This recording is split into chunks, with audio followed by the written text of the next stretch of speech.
Hola, buenas noches, qué bueno que están con nosotros. Me da mucho gusto que estemos nuevamente reunidos para aprender más de la palabra de Dios.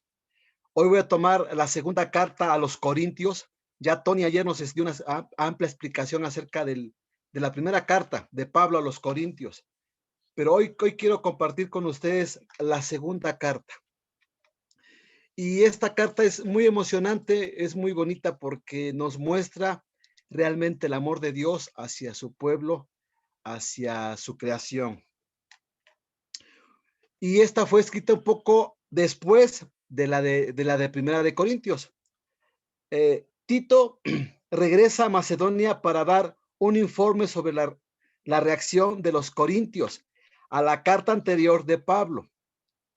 La mayoría de las iglesias de Corintio se ha arrepentido. Sin embargo, algunos falsos maestros, líderes de una minoría rebelde, tratan de desestimar la autoridad de Pablo y de apartar a la gente del mensaje que él ha compartido. Con ellos, estos falsos profetas acusan a Pablo de ser orgulloso, deshonesto, de crecer en elocuencia y no autoridad, y de no llevar los requisitos necesarios para ser un apóstol de Jesucristo. Esta carta nos muestra cinco puntos importantes. El primero es la introducción de Primera de Corintios a primera y al versículo 11. Déjenme leerles por qué decían que él era orgulloso y por qué decían que era deshonesto, porque la introducción nos habla de lo siguiente. En Primera de Corintios 1:1 dice: Pablo, apóstol de Cristo, por voluntad de Dios, y el hermano que están en Corinto, los santos que viven en toda Acaya. Esto a ellos les incomodaba porque decía, ¿cómo es posible que él se pueda nombrar apóstol de Cristo? Y por eso era el conflicto que tenían, el choque. Y por eso lo trataban de desmentir, lo trataban de que estas cartas no dieran el poder que tenían. La segunda parte de estas cinco que les voy a mencionar es la exposición del ministerio y filosofía Pablo, de Primera de Corintios 12 a Corintios 7:16. Nos habla acerca de esa exposición, de lo que él tenía, de lo que él quería explicar, de lo que él quería, la filosofía que él traía acerca de esta carta. El tercer punto es la mayordomía del cristiano. De Efesios 8:1 a Efesios 9:15 nos habla acerca de esa mayordomía, de Corintios, de esa mayordomía en Corintios, perdón. El 4, análisis de la autoridad de Pablo como apóstol, de Corintios 10:1 al 13:10. Y la última y la quinta, exhortación finales, de Corintios 13:11 al 13:14. Esta carta personal de Pablo es intensa y deja ver sus sentimientos, aspiraciones y amor por la iglesia. Pablo explica detalladamente su carrera y algunas de las pruebas que soporta en el servicio a Cristo, incluyendo un aguijón en la carne que lo mantiene en actitud humilde. Luego vuelve a mencionar la necesidad de una ofrenda para la iglesia de Macedonia. Se enfatiza en el gozo que hay en una ofrenda generosa. Por último, Pablo defiende la validez de su ministerio apostólico y su llamado de Dios.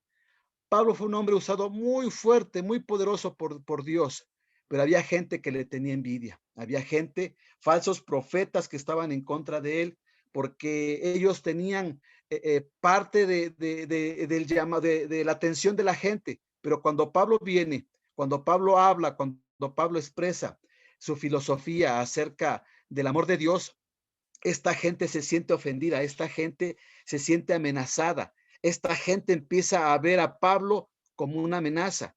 Por eso es que empiezan a querer malinformar a la gente para que regresen a donde estaban con ellos. Pero realmente esta carta es muy preciosa porque habla del amor de Dios, habla de esa expresión amorosa. Y Pablo lo demuestra a través de esta carta porque habla de un aguijón, habla acerca de un aguijón que lo tenía paralizado, y ese aguijón lo hacía regresar a ser humilde, a regresar a lo que Dios había hecho en su vida, recordarle lo que Dios había hecho en su vida, y por eso ese aguijón era algo precioso. Podemos recordar que en nuestras vidas hemos pasado por momentos difíciles y Dios nos marca a través de una herida, nos marca a través de algo que nos sucedió en nuestra vida, y eso nos marca, eso nos demuestra que Dios ha sido bueno. A lo mejor alguno tuvo un accidente y tiene alguna herida en su cuerpo, y cuando esa persona ve su herida, dice, Dios ha sido grande. O pasamos por una situación difícil en la vida y podemos ver ese pasaje que pasamos, que sufrimos, y podemos decirle a Dios, Dios ha sido bueno. Conmigo Dios ha sido bueno en el COVID, pasé el COVID, y ahora que recuerdo y que veo a alguien que tiene COVID, puedo decir, Dios ha sido bueno conmigo. Y así Pablo tenía un aguijón que lo hacía regresar a sus principios, a lo que Dios había entregado a él, ese amor tan grande. Pablo le recuerda a los corintios que su sustento era dispensado por los hermanos de Macedonia, es decir, por la comunidad de Filipos, según se desprende de Filipenses, que a ellos nunca les fue gravoso y que su petición fue gratuita. También nos habla que es uno de esos pasajes de tono arduo y polémico, en lo que Pablo defiende su labor predicadora, y su condición es apostólica, extendiéndose en un relato, de lo que ha sucedido en su vida y lo que está pasando en su alrededor. El versículo 22, Pablo afirma que su origen es judío, diciendo que sus enemigos son hebreos y que también son israelitas. Yo también, dice, son descendientes de Abraham. Yo también, dado que Pablo defendía una relación de la ley judía para los cristianos gentiles, el sector judaizante de las comunidades le acusaban de ser poco judío. Entonces, Dios trata al pueblo con amor a través de Pablo, a través de que él reconoce que es Dios el que hizo los cambios en su vida, que fue Dios el que lo transformó y lo cambió. En el versículo 23, Pablo continúa la misma argumentación para defenderse de otras de las acusaciones que le hacían. Pablo se considera ministro de Cristo en virtud de su encuentro con él en Damasco. En todas sus epístolas recordaba que su apostolado era de origen divino y tampoco aceptaba que se lo tuviese por menos apóstol de otros. Por eso decía, soy ministro de Cristo, yo más en trabajos, más en azotes, más en peligros de muerte, más. Por eso es que mucha gente que le tenía envidia, mucha gente que veía que él sin haber tenido un título o un estudio, o sin haber llegado a la posición de los líderes de ese entonces, de los fariseos de ese entonces, él se decía apóstol de Cristo. Por eso es que tenía ese choque con la gente. En este pasaje comienza Pablo un relato de sus desaventuranzas, todo lo que sucedió, todo lo que le pasó y todo lo que tenía. Pablo dice de sí mismo, me ha sido dado un aguijón en la carne para que no me engrandezca, para que no me llegue la soberbia.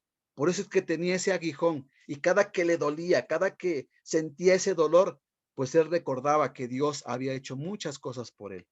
El aguijón o espina en la carne puede referirse a una dolencia física o a un molestar espiritual, aún pudiendo tratarse de una enfermedad física.